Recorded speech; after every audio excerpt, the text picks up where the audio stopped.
নমস্কাৰ বন্ধুসকল, মোৰ ডাক পখিলা চেনেলটোৰ যোগেদি আপোনালোক সকলোকে মই তেজপুৰৰ পৰা অন্য এটা ভিডিঅ' লৈ আপোনালোক সকলোকে স্বাগতম জনাইছোঁ। আৰু মই আছোঁ এয়া তেজপুৰৰ মহাভৈৰৱ মন্দিৰৰ কাষত। এই আহক আপোনালোকক দেখাই যাওঁ। তেজপুৰৰ এই উত্তৰ সীমাত অৱস্থিত মন্দিৰটো দ্বাপৰ যুগত শিলেৰে নিৰ্মাণ কৰিছিল। পৰৱৰ্তী সময়ত এই শিলেৰে নিৰ্মাণ কৰা হৈছিল যদিও ইয়াৰ যিহেতু ধ্বংসপ্ৰাপ্ত হ'ল, গতিকে আহোম ৰজা ৰুদ্ৰসিংহ বা আহোম ৰজাসকলে তেওঁ পুনৰ নিৰ্মাণ কৰিছিল। গতিকে এই নিৰ্মাণ শৈলীৰ লগতে ইয়াৰ বহুতো ইতিহাস আছে, যদি আমি চাবলৈ যাওঁ লগতে আপোনালোকক দেখাই যাওঁ। ভৈৰৱ মন্দিৰ এই নিৰ্মাণ শৈলীবোৰ আমি এতিয়া দেখিবলৈ পাইছোঁ যদিও এইবোৰ হয়তো বৰ্তমান নিৰ্মাণ কৰা হৈছে। ইয়াৰ বান ৰজাই যিটো মন্দিৰ নিৰ্মাণ কৰিছিলে সেইটো হয়তো ধ্বংসপ্ৰাপ্ত হ'ল, গতিকে খুব সুন্দৰকৈ এতিয়া সজাই তোলা হৈছে। আৰু শিৱ ভক্ত যিহেতু বান ৰজা আছিলে, ইয়াত সুন্দৰকৈ আমাৰ সেই প্ৰাচীন দ্বাপৰ যুগ অৰ্থাৎ অতীতৰ কথাটোলৈ আমাক মনত পেলাইছে। সোমায়ে এই সন্মুখত শিৱ মূৰ্তিটো খুব সুন্দৰকৈ ইয়াত নিৰ্মাণ কৰি থোৱা হৈছে। ইয়াৰ উপৰি আমি মন্দিৰটোৰ ভিতৰফালে যাওঁ আৰু দেখাই যাওঁ কি দেখাব আপোনালোকক।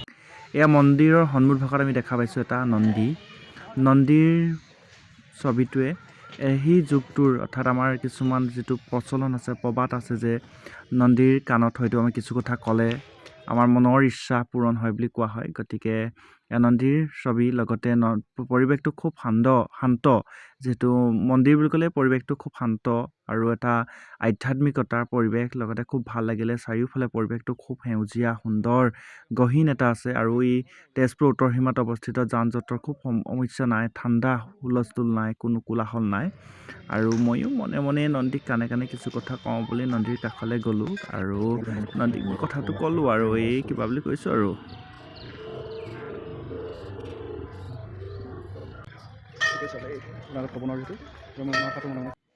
বান ৰজাই তেওঁৰ ৰাজধানীৰ পৰা অগ্নিগড়লৈ অহা বাটত প্ৰতি 2 মাইলৰ মূৰে মূৰে শিৱ মন্দিৰ নিৰ্মাণ কৰিছিল বুলি প্ৰবাদ আছে। ইয়াৰ উপৰি তেওঁ বান ৰজাৰ জীয়ৰী উষাই এই মন্দিৰত সদায় পূজা কৰিবলৈ আহিছিল। আৰু এটা প্ৰবাদ আছে যে এই মন্দিৰত থকা শিৱৰ যিটো লিংগ সেইটো পূৰ্ণতে সৰু আছিল, অৰ্থাৎ ইয়াক লিভিং ষ্ট'ন অৰ্থাৎ জীয়া শিল বুলি কোৱা হৈছিল। আৰু পৰৱৰ্তীত ডাঙৰ হৈ গৈছিল। আৰু মন্দিৰত